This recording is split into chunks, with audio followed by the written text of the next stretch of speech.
السلام علیکم ورحمۃ اللہ۔ قدم بقدم تفسیر میں آگے بڑھتے ہوئے سورہ بقرہ کی 257 نمبر آیت ملاحظہ فرمائیں۔ بسم اللہ الرحمن الرحیم۔ اللہ ولی الذین آمنوا یخرجهم من الظلمات إلى النور والذین کفروا اولیاؤهم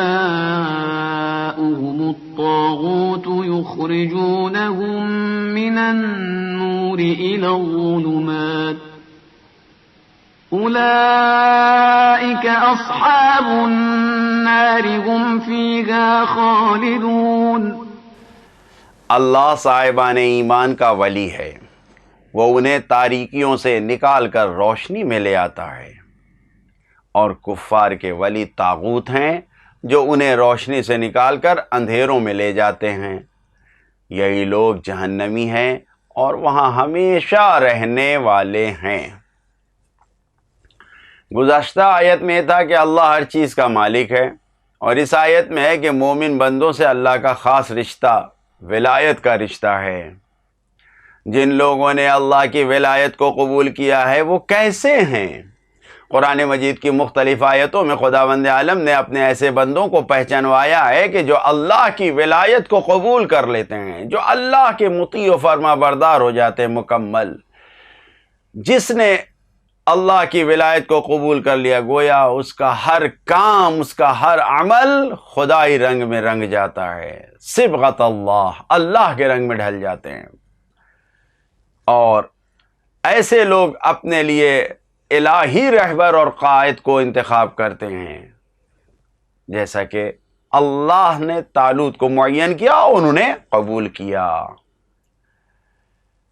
اور ان کا راستہ روشن ہے، ان کا مستقبل واضح ہے، تابناک ہے، اور اپنے اعمال سے راضی ہیں یہ، اور ہمیشہ اسی میں مشغول ہیں، اسی کو انجام دینے میں لگے رہتے ہیں۔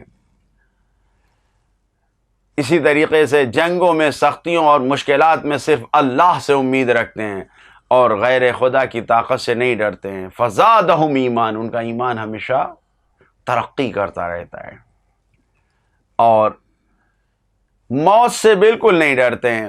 اللہ کی ولایت میں مارے جانے کو ہمیشہ سعادت کہتے ہیں، کیونکہ اپنے اس امام کے ماننے والے ہیں یہ، جنہوں نے کہا، امام حسین علیہ السلام نے، انی لا اری الموت الا السعادہ، میں موت کو سوائے سعادت اور کامیابی کو کچھ نہیں پاتا۔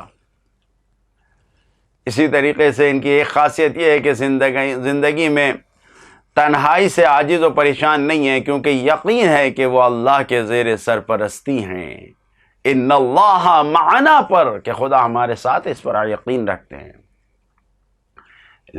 ان کی ایک خاصیت یہ بھی ہے کہ مال خرچ کرنے، انفاق کرنے سے پریشان نہیں ہوتے ہیں، کیونکہ اپنا مال اپنے ولی کے حوالے کر دیتے ہیں۔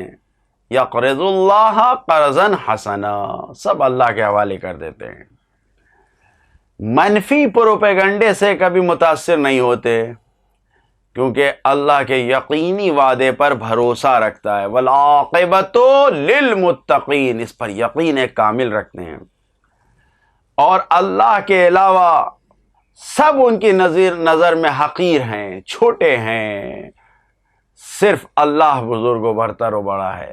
عظم الخالق فی انفسہم فصغر ما دونہ فی اعینہم، خالق صرف بڑا بزرگ ہے، باقی اللہ کے علاوہ سب کچھ ان کی آنکھوں میں، ان کی نظروں میں صغیر ہے، چھوٹا ہے، پست ہے۔ طرح طرح کے قانون سے حیرت و پریشانی نہیں ہے، کیونکہ صرف اللہ کا قانون قبول کیا ہے، اسی پر عمل کرتے ہیں۔ اگر کمائی کے سینکڑوں راستے اور موقع سامنے آ جائیں اور دروازے کھل جائیں، تو بھی جو دین و شریعت کے معیار پر ہے اسی کو منتخب کرتے ہیں جسے اللہ نے معین کیا ہے۔ وَمَن لَمْ يَحْكُمْ بِمَا أَنزَلَ اللَّهُ، یہ خصوصیات ہیں ایسے لوگوں کی جو اللہ کی ولایت کو قبول کرتے ہیں۔ لہذا اس آیت میں جو پیغامات ہیں، پہلا پیغام یہی ہے، مومنین کا ایک ہی سرپرست ہے جو اللہ ہے، اور کافروں کے بہت سے سرپرست ہیں جو طاغوت ہیں، سرکش ہیں، نہ جانے کتنے ہیں۔ ایک سرپرست کا قبول کرنا بہت آسان ہے۔ اللہ ولی، ولی یعنی ایک سرپرست ہے، اور ادھر کیا ہے؟ اولیاءہم الطاغوت، یعنی کئی ایک طاغوت ہیں، اولیاء ہیں، ولی نہیں، اولیاء۔ دوسرا پیغام گزشتہ آیت میں آیا قد تبین الرشد من الغی، یعنی حق، رشد، گمراہی اور باطل سے الگ ہو گیا۔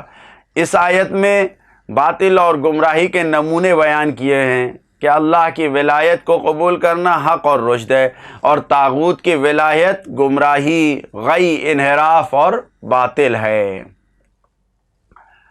تیسرا پیغام حق کا راستہ ایک ہے، لیکن غیر حق کے راستے بہت سے ہیں۔ قرآن نے حق کے راستے کو نور کہا ہے، اور نور واحد کا صیغہ ہے، یعنی واحد لفظ ہے، مفرد ہے، اور باطل اور ناحق راستوں کے لیے ظلمات جمع کا لفظ استعمال کیا، یعنی تاریکیاں استعمال کیا ہے۔ تو نور ایک ہے، تاریکیاں بہت زیادہ ہیں۔ حق کا راستہ ایک ہے، باطل کے راستے کئی ایک ہیں۔ پانچواں پیغام یہی ہے کہ مومن کا راستہ کبھی بند نہیں ہوتا۔ مومن کبھی بنبست پہ نہیں پہنچتا کہ اس کا راستہ بند ہو اور آگے نہ بڑھ پائے، ایسا نہیں ہے۔ یخرجہم من الظلمات، اللہ ہمیشہ اس کو تاریکیوں سے نکال دیتا ہے۔ چھٹا پیغام طاغوت ہمیشہ کفر اور شرک میں اپنی قدرت کے نمونے دکھاتا رہتا ہے، مظاہرے کرتا رہتا ہے، اسی کفر و شرک میں گھوما کرتا ہے۔ اولیاءہم الطاغوت۔ ساتواں پیغام جو بھی اللہ کی ولایت میں نہیں آتا، جو بھی خدا کی ولایت کو قبول نہیں کرتا، وہ خواہ نہ خواہ، چاہے نہ چاہے، وہ طاغوت و سرکش اور باطل کی ولایت میں چلا ہی جاتا ہے۔ آٹھواں پیغام اللہ کی ولایت کے علاوہ ساری ولایتیں طاغوتی ہیں، شیطانی ہیں، کوئی حق کی نہیں ہے۔ نواں پیغام اگر انسان طاغوت پذیری کے نتیجے پر، انجام پر غور کرے کہ اصحاب النار کہا ہے خدا نے، تو حق کی طرف آنے، حق کو قبول کرنے کے لیے خود بخود بڑھتا ہے۔ لہذا عملی پیغام صرف اللہ کی ولایت اور سرپرستی میں ہی زندگی گزارنا کامیابی ہے، یا جس کی ولایت کو خود اللہ نے کہا ہے اس کی ولایت میں زندگی گزارنا کامیابی ہے۔ باقی ساری ولایت شیطانی طاغوتی ولایت ہے، اور جو انسان کو ناکام بناتی ہے۔ اللہ سے دعا کرتے ہیں ہم کو اپنے کامیاب بندوں میں قرار دے۔ والسلام علیکم ورحمۃ اللہ وبرکاتہ۔